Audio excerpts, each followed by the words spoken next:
পট gardening আসলে খুবই popular because সবার আসলে গ্রাউন্ড থাকে না। তো পট গার্ডেনিংয়ে পট হচ্ছে আমাদের main growing area.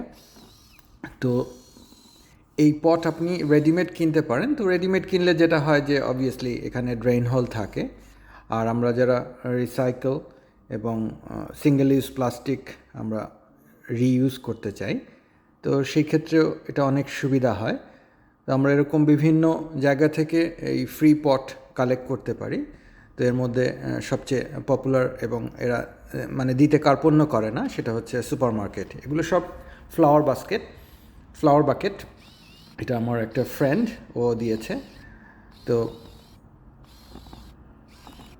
Drain whole হচ্ছে এসেনশিয়াল। তো পটের সাইজ হচ্ছে ফার্স্ট থিং, এরপরে হচ্ছে ড্রেন হোল।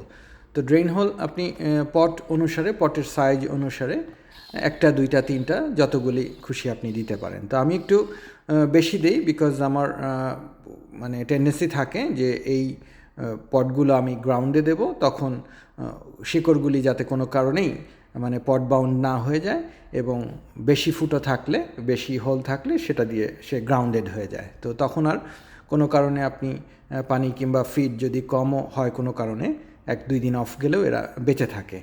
তো যাই হোক, তো স্টেপ ড্রিল হচ্ছে খুবই ইউজার ফ্রেন্ডলি একটা ড্রিল বিট। এটা দিয়ে করলে খুব নিট হোল করা যায়। তো ড্রেন হোল এসেনশিয়াল, পটের জন্য এটা থাকতেই হবে। তো আদারওয়াইজ আপনি পানি বেশি দিলেন, এটা ওয়াটার লগ হয়ে যাবে, বৃষ্টি হলে ওয়াটার লগ হয়ে যাবে, রুট সাফোকেটেড হয়ে গাছটা আসলে মারা যাবে। বিভিন্ন কারণে গাছ মানে মারা যায়, রুট বাউন্ড হয়ে, ওয়াটার লগ হয়ে। তো এই জিনিসগুলো আমাদেরকে অবশ্যই মানে পটে গার্ডেন করার আগে এটা জানতে হবে। তো আমি এভাবে করছি অনেক বছর যাবৎ, খুবই ভালো হয়।